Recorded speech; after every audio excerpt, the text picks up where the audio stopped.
All right, welcome back, everybody. This is Ian, and today let's go over some ideas and principles surrounding speaking activities. The ideas that I present today are ones that I gleaned from this book right here called Grammar Practice Activities by Penny this book came out in the late 1980s, but yet I still find some of the ideas and practices and advice useful to this day.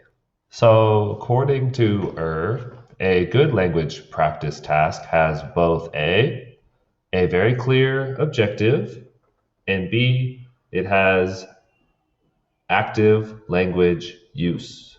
So when talks about the language activity having a clear objective, she's talking about a tangible result, something that will occur so that a student knows that they have completed something. So, for example, perhaps they have produced a role play in which each person speaks 5 times. That is measurable, and it is clear when the students are finished.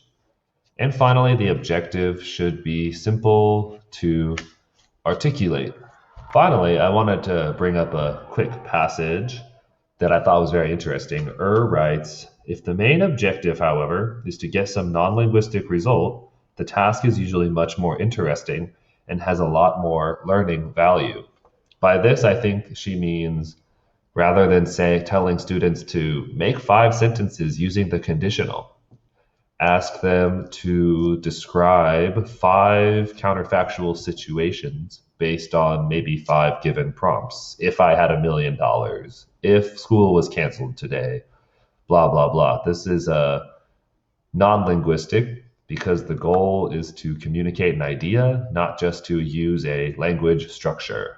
And finally, a good language activity necessitates active language use. So when it talks about active language use, it breaks down into 2 components, volume and repetition. In terms of volume, solid language activity should allow students to produce a lot of language.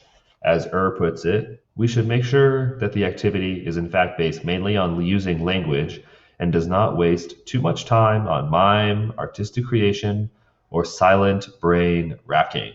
She goes on to say, we need to be aware of what is really going on, to keep a careful eye on how much they are actually engaging with the language they are supposed to be practicing. I do really enjoy the use of gesture and acting, so I think is just saying that we should also be mindful that these actions translate into language use and communication and is not something that students simply have fun doing for its own sake. And a good language activity involves repetition. In terms of repetition, this means that it gives students the opportunity to repeat a given target structure many different times, hopefully within the context of a non linguistic objective.